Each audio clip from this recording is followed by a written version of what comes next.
लोकसभा चुनाव को लेकर सियासी घमासान है। सभी राजनीतिक पार्टियां और सभी प्रत्याशी जनता के बीच जा रहे हैं अपने वादे और दावों को लेकर। इन सबके बीच हम लगातार आपको दिखा रहे हैं कि लोकसभा चुनाव में कौन कहां से चुनाव लड़ रहा है, किस दल के क्या मुद्दे हैं, किन मुद्दों को लेकर वो जनता के बीच जा रहा है। आज खास बातचीत प्रत्याशी है रायबरेली से, जो लोकसभा उत्तर प्रदेश की लोकसभा की चर्चित सीट है रायबरेली, जहां से इंडिया अलायंस के राहुल गांधी चुनाव लड़ रहे हैं, भाजपा से दिनेश सिंह चुनाव लड़ रहे हैं, वहीं बहुजन समाज पार्टी से दिग्गज और कई बार विधानसभा का चुनाव लड़ चुके समाज सेवी रहे हैं, जनता के बीच में लगातार बने रहते हैं, ठाकुर प्रसाद यादव आज हमारे साथ मौजूद है, जिनसे हम बात करेंगे लोकसभा चुनाव को लेकर। सबसे पहले जानते हैं ठाकुर साहब से कि जनता से, यानी कि रायबरेली अपनी जनता से क्या कुछ कहना चाहेंगे अपने लिए। रायबरेली जनता से मैं अपील करना चाहता हूं कि आपने देखा है कि लोग हवाई जहाज से आते हैं और क्षण में आते हैं और क्षण में वोट डला के वापस भी हो जाते हैं।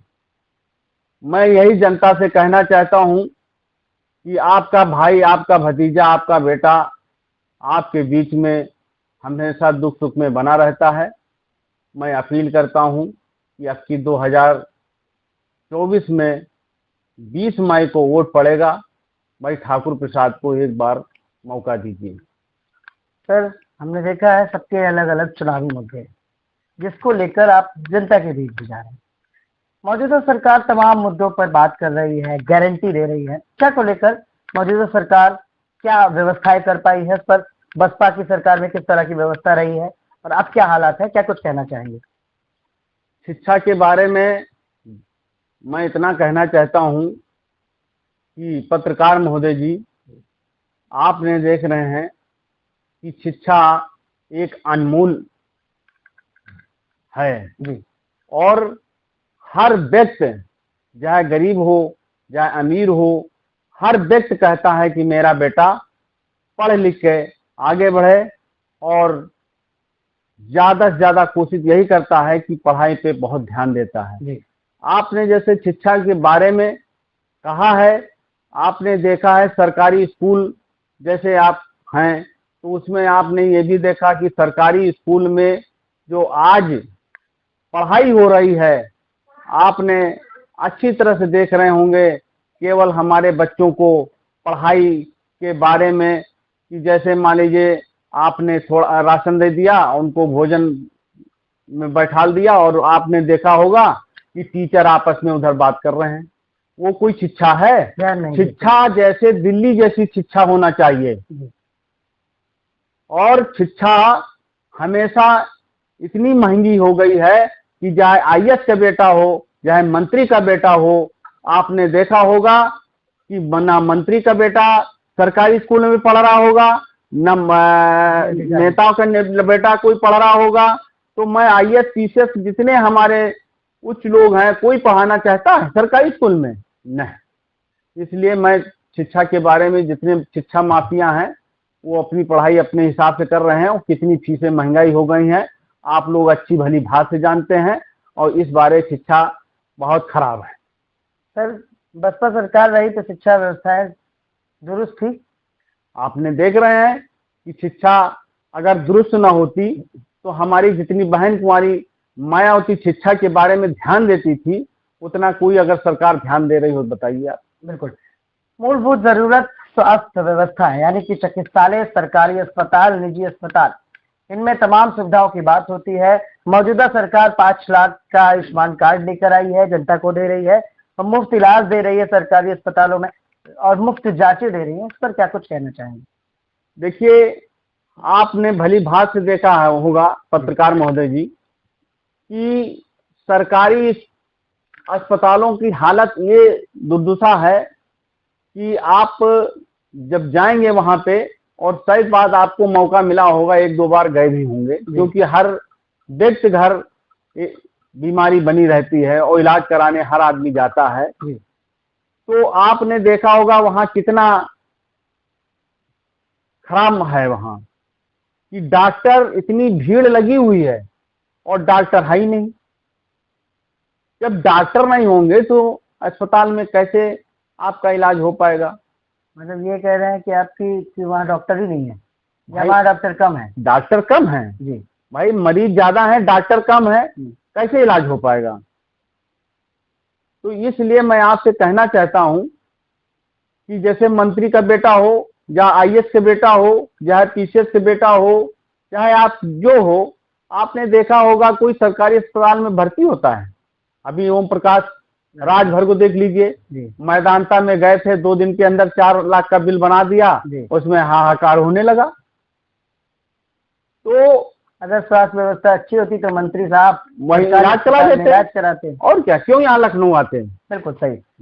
संविधान की बात इन दिनों काफी चर्चा का विषय बनी है और जनता भी कह रही है, विपक्षी दल कई कह रहे हैं कि भारतीय जनता पार्टी के एक सांसद जो चुनाव लड़ रहे थे, उन्होंने कहा कि 400 पार अगर होते हैं तो हम संविधान में परिवर्तन करेंगे, बदलाव करेंगे। बहुजन समाज पार्टी और आप कैसे देखते हैं संविधान बदलने की इस बात को? देखिए, उनका तो नारा है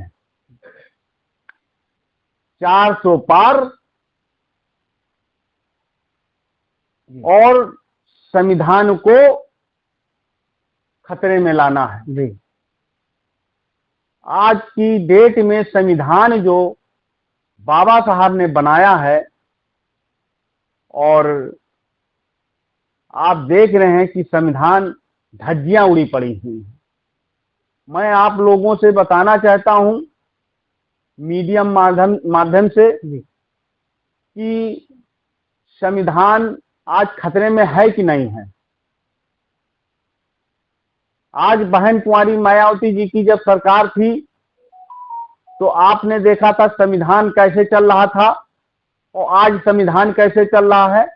बाबा साहब का मार्गदर्शन बहन कुंवारी मायावती हम लोगों को देती थी कि संविधान बिगड़ने न पाए।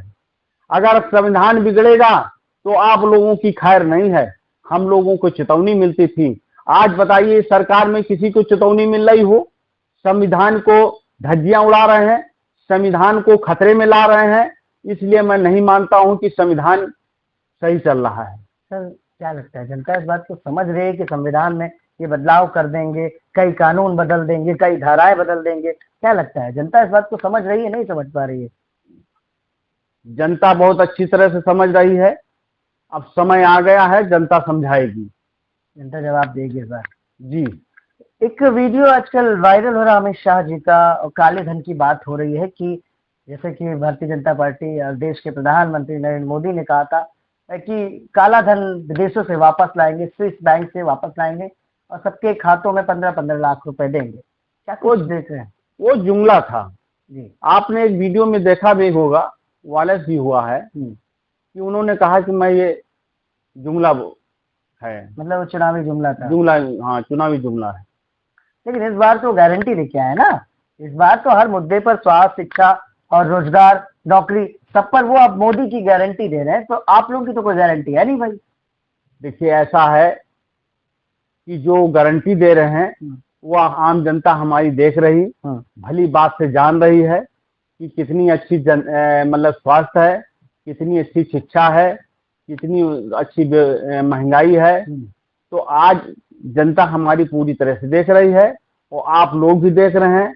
अब ये है कि आप लोग कुछ कहते नहीं हैं और हम लोगों से कबुलवाते हैं। इसलिए मैं आप लोगों से, मीडिया लोगों से यही कहना चाहता हूं कि भाई अब आप लोग जो देख रहे हैं उसी को लिखिए, यही मेरी आपसे गुजारिश है। ठाकुर साहब, जब नेता बोलेंगे तो हम कैसे दिखाएंगे? जनता, नेता सब बोलते हैं, डर डर के बोलते हैं, क्योंकि भाई आजकल जानते हो बुलडोजर की सरकार है, इसलिए जनता डर के बोल रही क्या है। बुलडोजर गलत भी चल जा रहा है क्या? आपने खुद स्वयं देखा होगा कि एक दिन में 10 मुकदमे कोई लिखता है? वो तो अच्छा ठाकुर साहब, सरकार में रहे हैं, सत्ता में बहन कुमारी मायावती की जब सरकार रही है, कभी ऐसा नजारा देखा कि किसी विपक्षी दल के नेता पर, जैसे आज हो रहा है, लोगों पर मुकदमे लिख गए हों 10-12 एक ही साथ? आपने खुद देख रहे होंगे कि बहन कुमारी मायावती जी की जब सरकार थी, सरकार एक घाट में शेर पानी पीता था, दूसरी घाट में एक बकरी भी पानी पीती थी। कोई छेड़ता नहीं था कोई किसी को छेड़ता नहीं था। हमारी बहन बेटी स्कूल बाहर चाहे जब चली आए, कोई सौदे लोग, गुंडे लोग कोई छेड़ने का औकात नहीं दिखाते थे। साहब आज भी तो कहाँ छेड़ रहे हैं? आपने देख रहे हैं, पेपर उठा के देख लीजिए कितने बलात्कार हैं, देख लीजिए। बाबा तो कह रहे, योगी बाबा कहते हैं कि अगर यहाँ छेड़ेगा और अगले चौराहे तक पुलिस उसको दबोच लेगी। अभी आज अमर उजाला मैंने पढ़ा है जी, आज भी आप देखिए उसमें, और आप अच्छी तरह से पढ़ के देख लीजिए। अब मैं ज्यादा नहीं कहूंगा। बिल्कुल। ठाकुर साहब, आखिरी सवाल है, जनता से क्या कुछ कहना चाहेंगे? लोकसभा में लगातार जनता के बीच आप जा रहे हैं, अपने मुद्दे बता रहे हैं, अपनी बात कर रहे हैं, क्या कुछ कहना चाहेंगे? क्या विकास कार्य को देख रहे हैं, क्या समस्याएं देख पा रहे हैं? क्योंकि जा रहे हैं तो कहीं ना कहीं कुछ न कुछ समस्याएं उभर कर रही, उस पर किस तरह से काम करेंगे? देखिए, मेरे जनता से अपील है, और बहन कुंवारी मायावती जी का लैंड ऑर्डर उन्होंने देखा है, और लैंड ऑर्डर इतना अच्छा किसी सरकार का अगर चला हो तो केवल बहन कुंवारी मायावती जी का चला है। और अब की अगर बहन कुंवारी मायावती जी को आम जनता जो इतनी वोटों से जिता के भेज देगी, तो बहन कुंवारी मायावती जी कहीं प्रधानमंत्री बन गई तो जैसे यूपी में लैंड ऑर्डर चला था, वैसे केंद्र में लैंड ऑर्डर इतना अच्छा चलेगा कि इसको आप लोग कहने की बात नहीं। चलिए सर, बहुत बहुत धन्यवाद आज हमसे बात करने के लिए। ये थे हमारे साथ लोकसभा रायबरेली से बसपा के कद्दावर नेता और उम्मीदवार ठाकुर प्रसाद यादव। चुनावी मुद्दों पर उन्होंने बात की, बेरोजगारी पर बात की, महंगाई पर बात की, काले धन पर बात की, शिक्षा पर बात की, रोजगार पर बात की और स्वास्थ्य व्यवस्थाओं पर बात की। उन्होंने कहा कि किसी भी मंत्री, आईएएस अधिकारी या उनके बेटे या उनके परिवार का कोई भी आदमी न सरकारी अस्पताल में जाता है, न सरकारी विद्यालय में पढ़ने जाता है, तो आखिर ये व्यवस्थाएं कैसे दुरुस्त होंगी? उन्होंने एक उदाहरण भी दिया कि ओम प्रकाश राजभर, जो चर्चित चेहरा है, हरदम अपने बयानों को लेकर मीडिया में चर्चा का विषय बने रहते हैं। उनकी माताजी का भी देहांत हुआ, उनके लिए शोक संवेदनाएं हैं, लेकिन वेदांता में वो अपनी माता को भर्ती कराते हैं। 4 लाख का बिल 2 दिन में बन जाता है। इससे जाहिर होता है कि आखिर अगर उत्तम स्वास्थ्य व्यवस्थाएं हैं तो एक मंत्री अपनी मां को लेकर किसी सरकारी अस्पताल में क्यों नहीं जा रहा? खैर, ये सब बात तो विश्लेषण और जांच का विषय है, लेकिन लोकसभा चुनाव को लेकर जनता कितनी जागरूक है ये तो मताधिकार ही बताएंगे। वोटिंग प्रतिशत काफी कम जा रहे हैं, ये किस बात का अंदेशा दे रहा है ये जनता भी समझ रही है, राजनीतिक विशेषज्ञ भी समझ रहे हैं। हमारी कोशिश थी आज उम्मीदवारों के मुद्दे को दिखाना, और इसी तरह से चुनावी यात्रा में हम अलग अलग उम्मीदवार और लोकसभा प्रत्याशियों से बात करेंगे, उनके चुनावी मुद्दे जानेंगे, उनकी राय जानेंगे। उन्होंने कहा कि कुछ खुलकर कहने पर डर भी लग रहा है। लॉ एंड ऑर्डर की बात की कि बसपा सरकार में कानून व्यवस्था दुरुस्त थी, महिलाएं सुरक्षित थी, दुष्कर्म और महिला अपराध कम होते थे, लेकिन आज हर अखबार में दूसरे ही दिन कोई ना कोई महिला अपराध की खबर आ जाती है। नमस्कार।